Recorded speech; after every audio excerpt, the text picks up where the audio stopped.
A very good afternoon from wherever you're joining us from. My name is Hellen Aura and welcome to NTV at 1 as I take you through the news making headlines locally and internationally. Welcome to the broadcast.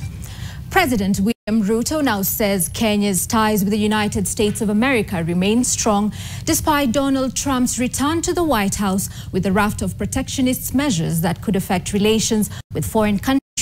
Ruto says he's held a conversation with the new American leader in which he pledged to continue supporting the Haiti security mission and other programs agreed with the previous administration. The United States is a blessing to our nation. We work together in many aspects. I was requested by the President of the United States last year to provide Kenya's security diplomacy that is also legendary and known to support Haiti. And I'm very proud that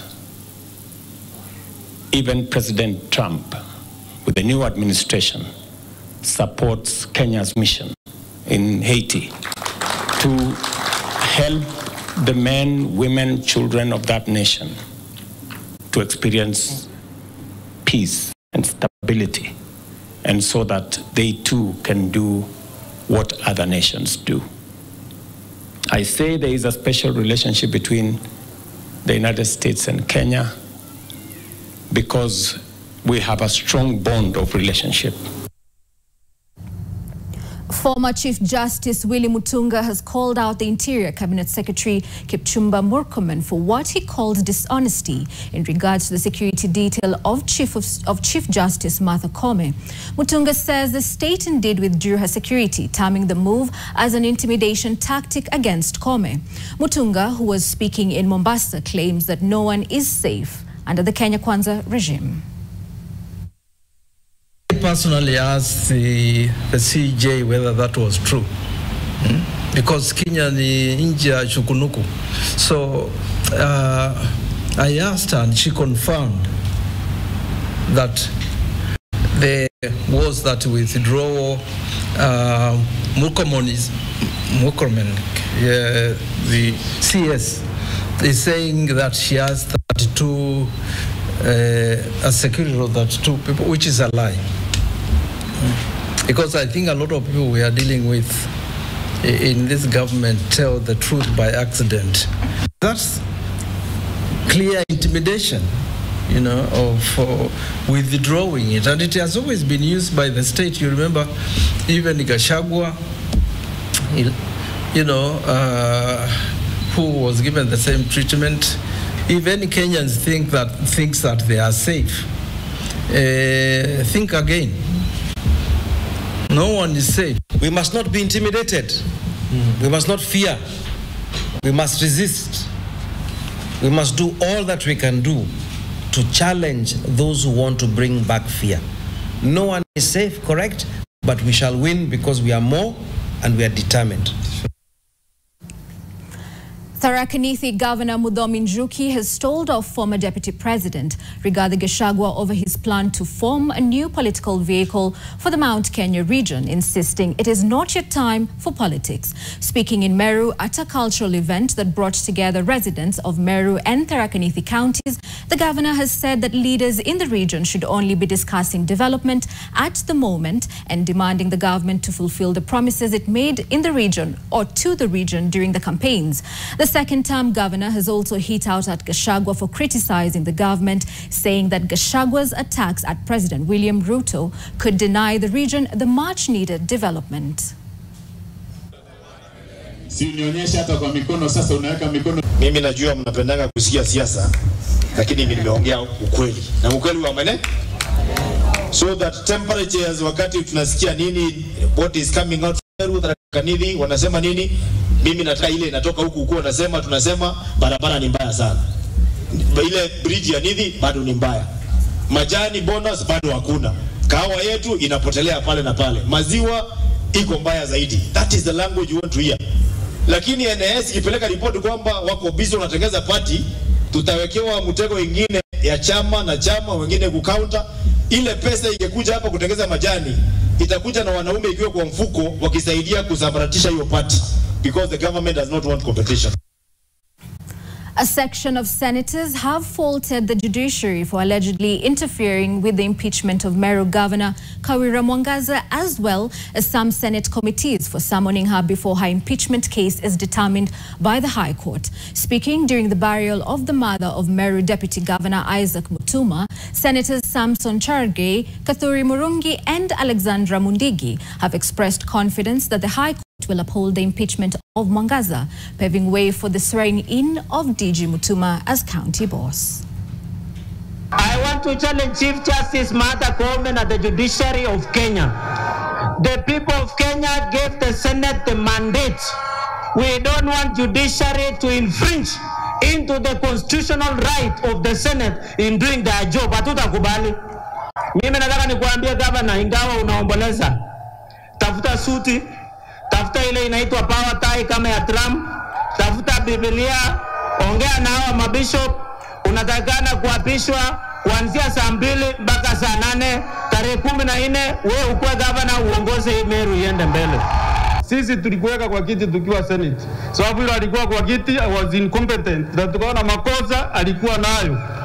Kwa hivyo mimi siwezi kuita deputy governor, hata designate sioni haja ya hiyo.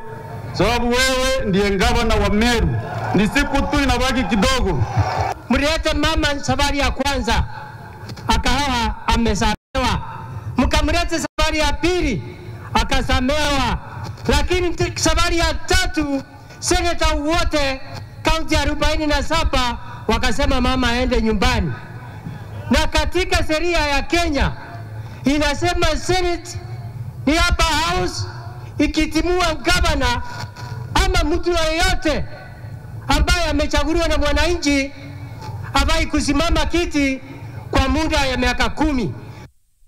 Now, parents in the troubled North Rift region are outraged over the suspension of school bursaries, which were halted a week ago following a directive from the Controller of Budget, Margaret Nyakango.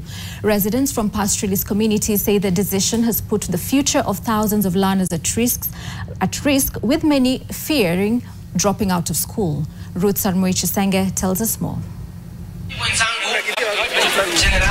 In the letter dated January 14th, Dr. Margaret Nyakango, the Controller of Budget, issued a notice to the 47 counties instructing them to stop allocating bursaries for students. The directive stated that financial assistance for education falls under the scope of national government, a move the governors and beneficiaries have contested. Hiyo basari ikuje ili watoto wetu wasome, kwa sababu sasa watoto wetu wasichana wamejua mambo ya masomo kupitia basari. Watoto yetu wale walikuwa wezi walirudi kwenda shule. Watoto ya single mothers walipata basari. For instance, in West Pokot County, data from the Department of Education reveals that over 48,000 students require educational support to continue their studies in secondary schools and universities, facing the risk of dropping out due to the disruption. Na ukikomesha basari, sisi wazazi wengi wetu hawakuenda shule, watasema kweli kama hakuna basari, watoto waolewe. Unataka tena watoto waende, waanze mambo ya tohara, wazee wapeane wasichana yao, wapate ng'ombe. Munataka tena watoto waende waibe. Education and technical training. According to the Foundational Literacy and Numeracy Assessment, FLANA 2024 report conducted by USAWA, an alarming number of learners are out of school in 6 counties in the Rift Valley region. The report explains that poverty, insecurity, early forced marriages, female genital mutilation, and teenage pregnancies are contributing to the high dropout rates in Baringo, West Pokot, Turkana, Elgeyo Marakwet, and Laikipia counties. Tunaambia President hiyo maneno ya basari arudishe tu. Ruth Sarmoichisenge, NTV. Still on education, Cabinet Secretary Julius Ogamba has called on school heads to support the government school meal program that provides midday meals to pre-primary and primary school children across the country. Speaking at the launch of modern classrooms in Bauru and Bogonyi Primary School in Undanyi constituency in Taita Taveta County, CS Ogamba said the government intends to increase the number of students benefiting from the nutrition program from 2.6 million to 10 million across all 47 counties. This follows complaints echoed by Taita Taveta leaders like Undanyi Member of Parliament Danson Moshako, lamenting over a huge number of pre-primary and primary school children across Taita Taveta attending classes on an empty stomach. Kile nalilia sana hapa Undanyi, tupate tuweko kwa mpango wa feeding program. Hawa watoto wale shuleni. Niombe tu waziri, hiyo feeding program nifanyie affirmative action, uilete hapa Undanyi, hawa watoto wakule kama vile watoto wengine wanakula. There are some areas in our republic where school children are not getting that program, although they deserve it. Kwa hivyo, kwa saa hii tunafanya school feeding program kwa wanafunzi 2.6 million, milioni 2.6. Tuko na program ya kuongeza hawa wanafunzi. Environment Cabinet Secretary Aden Duale has slammed government critics, accusing them of profiling public servants from the northeastern region in a veiled attack at former Deputy President Rigathi Gachagua and Public Service CS Justin Muturi. Duale says that leaders from the region will not just watch as public servants from the region and who head the security sector are attacked. Zachary Nyakweba has the details. Speaking at a graduation ceremony in Garissa, Environment Cabinet Secretary Aden Duale condemned what he called targeted attacks on public servants from the northeastern region, coming in the wake of CS Justin Muturi's claims NIS Director Nordin Haji on abductions. Nobody can profile the DG National Intelligence Service. Nobody can profile the Director of Criminal Investigation, Mr. Amin. Those are Kenyans, qualified, competent, given the job by the president. After evaluating them, Duale has defended Haji and the Director of Criminal Investigations, Mohamed Amin, saying the leader's utterances have far-reaching consequences. And there were many Kenyans who were DGs of National Intelligence Service when I was in politics. There was General Kameru, there was General Gishangi, there was General Boynet. Hamukuongea.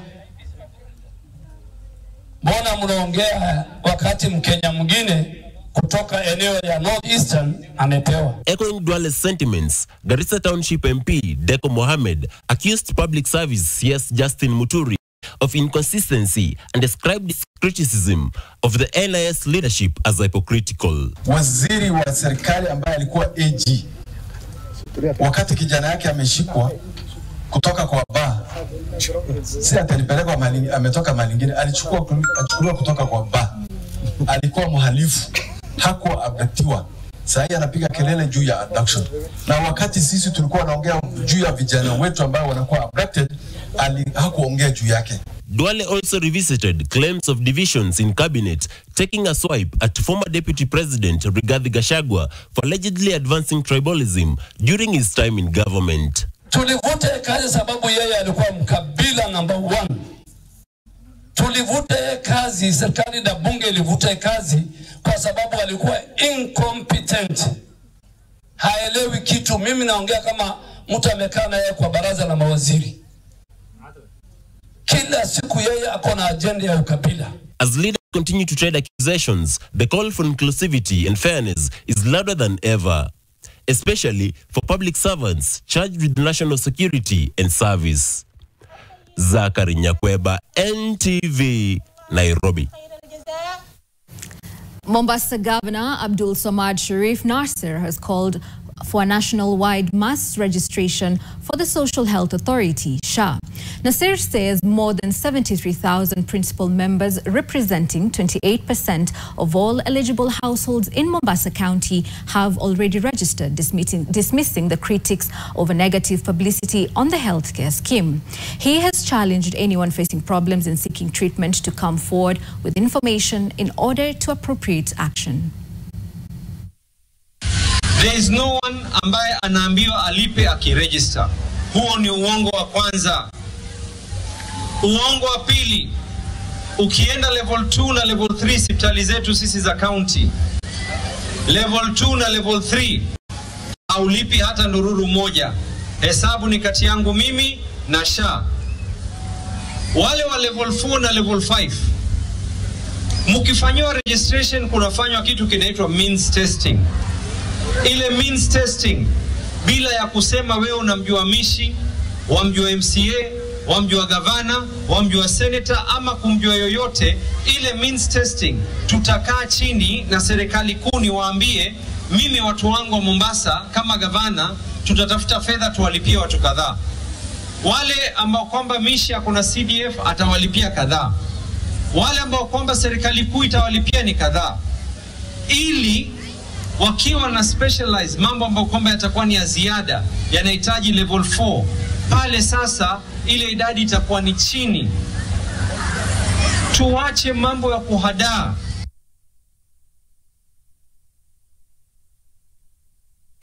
That story on the Shah mass registration in Mombasa County takes us on a short break here on NTV at 1.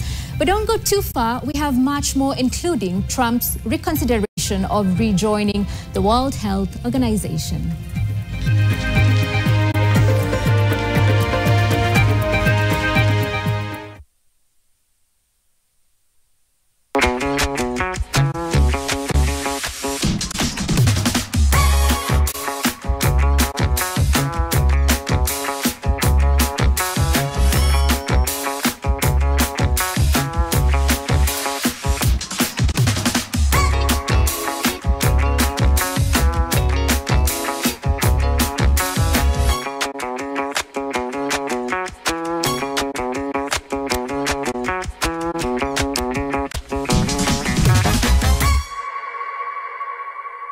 The Premier League in your pocket now for even less with Showmax and Safaricom, where you can now get Showmax Premier League Mobile plus 3 gigs of data for only 450 shillings. Great opportunity. Just dial *544*37#. What they're seeing. It's your stadium on the move at the greatest price ever.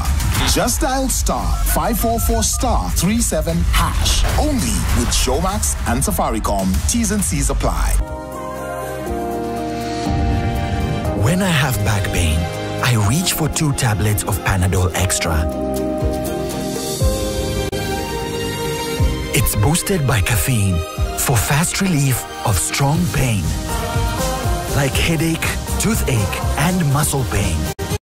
And I am finally released from pain and ready to be there for those who need me.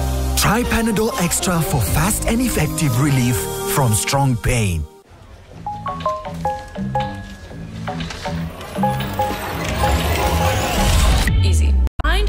Friendly Italian restaurant with outdoor seating nearby, and text it to Luca.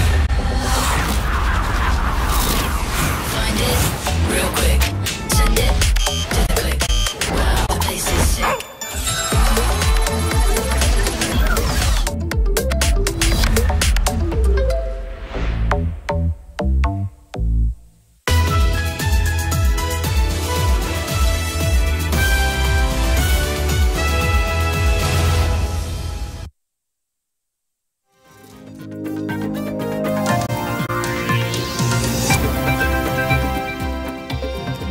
Welcome back to the broadcast. And in case you're just tuning in, you're watching NTV at 1 with me, Hellen Aura. Leaders in Kilifi County are calling on the national government to speed up expansion of the Malindi International Airport as a way of curbing aircraft accidents in the area. The leaders spoke during the burial of one of the victims of a light aircraft accident which killed 3 people 2 weeks ago near Malindi International Airport. Lois Wangoi reports. Family and friends of the late Felix Hamisi Gumbao gather at Mashamba village in Ganda Ward, Malindi sub-county for his burial 2 weeks after he lost his life on the spot following an aircraft accident. Here, leaders attributed the light aircraft accident that took the lives of Felix Hamisi and 2 others to infrastructural constraints at Malindi International Airport. We need that expansion of the airport. Ndio maana ajali kama ile ambayo imeweza kuchukua maisha ya watu watatu tuweze kuavoid in future. Mimi ni kiongozi mwanamke mwenye ambaye nimeshawahi kupitia hizi shida. Nimeshawahi mimi kupoteza bwanangu. Kwa hivyo yule dadangu aliyeketi pale juzi tulikuja, tukazungumza na tukasema ya kwamba tutafanya juu chini. Sisi kama viongozi wa Kilifi tuhakikishe ya kwamba umeweza kupata kazi pale kwa mstahiki gavana. The late Felix Hamisi Gumbao was a staunch football fan, and at the burial, his 26-year-old widow, sisters and friends dressed in Man United jerseys in honor of the deceased who died at 36. Japokuwa roho ya mwenda zake haiko, lakini tukae tukijua mtu kama Felix, yeye ndo alikuwa akileta chakula kwenye meza, yeye ndo alikuwa akitegemewa. Kwa hivyo ningeliomba tuweze kupigania compensation yao ili familia zao zikaweze kusaidika. Katika ile program yenye ambayo tulitoa kama ofisi ya FCA, tuliweza kusimamia vijana 300 waende driving. Felix alikuwa mmoja wao, akajitolea, akajituma ili aweze kupata ujuzi zaidi ajiendeleze kimaisha. Hakika mimi binafsi nimepotezewa mtu mwenye ambaye alikuwa nguzo muhimu katika siasa, maendeleo na jambo lenye ambalo linaweza kutufaisha. The accident of the light aircraft claimed the lives of Felix and Naomi Chisaka Nyiro on the spot, while another victim died on impact at Kwachocha area near Malindi International Airport. 3 occupants of the plane survived with minor injuries. Leaders here say while Malindi Airport holds the title of international, its international operations are limited and it primarily serves domestic flights. They now want the national government to upgrade the facility to improve its operational capabilities, including safety. Luis Wangoe, NTV. To news across our borders now, Congolese officials have condemned Rwanda's involvement in the ongoing conflict in Eastern Democratic Republic of Congo, where fighting between Congolese forces and M23 rebels has intensified. The escalation has led to casualties among both peacekeepers and civilians, deepening the region's crisis. Additionally, the interim government of North Kivu was killed by snipers on the front lines as violence surged this month as M23 rebels seized more territory than even before, advancing towards the provincial capital of Goma. While the Congolese military claims to have pushed back M23 fighters, the United Nations has warned of the risk of a border regional conflict. As M23 rebels continue to advance, the security situation in Goma remains fragile, with both local authorities and the international community on high alert. Accusations that Rwanda is providing troops and weapons to the rebels continues to grow, though Rwanda denies the allegations. Apart from these attacks on strategic infrastructure, bombs have also fallen on the displaced person camps in Bugashara. There's a clear intent, Minister, to spread panic, terror and terrorism. This is precisely the method used by the Rwandan army against the people of North Kivu. I remind you that these are the populations who have already faced such situations and are very resilient. U.S. President Donald Trump now says he may consider rejoining the World Health Organization, days since returning to the White House with a raft of protectionist policies. Trump also says that he will ask Saudi Arabia to make an investment of about $1 trillion in the U.S., up from the $600 billion the Saudis have pledged to invest over the next 4 years. A development Trump's credits to his re-election. The U.S. is scheduled to leave the World Health Organization on January 22nd, 2026, according to the United Nations. Trump announced the move on Monday after he was sworn in for a second term in the White House.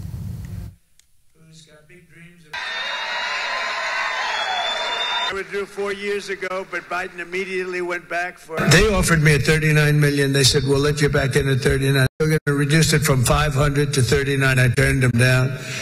because it became so popular. I didn't know if it would be well received even at 39, but maybe we would consider doing it again. I don't know, maybe we would. They have to clean it up a little bit, but China pays 39 million for 1.4 billion, and we're paying 500 million for 325 million.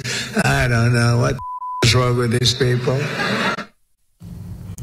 The U.S. Department of Defense has started releasing photos revealing a military aircraft conducting 2 deportation flights to Guatemala early Friday, each carrying around 80 migrants as part of Pentagon's response to President Trump's recent national emergency declaration. While military planes have been used for international relocations in the past, as during the 2021 withdrawal from Afghanistan, this is the first known instance in recent memory where they were used to deport migrants. According to senior officials, the Pentagon plans to deport more than 5,000 migrants currently held in El Paso, Texas, and San Diego, California, using the aircrafts. Additionally, 1,500 active duty troops, including 500 Marines, have been deployed to the U.S.-Mexico border following Trump's executive order. However, these troops are not expected to take on law enforcement duties, as clarified by the department.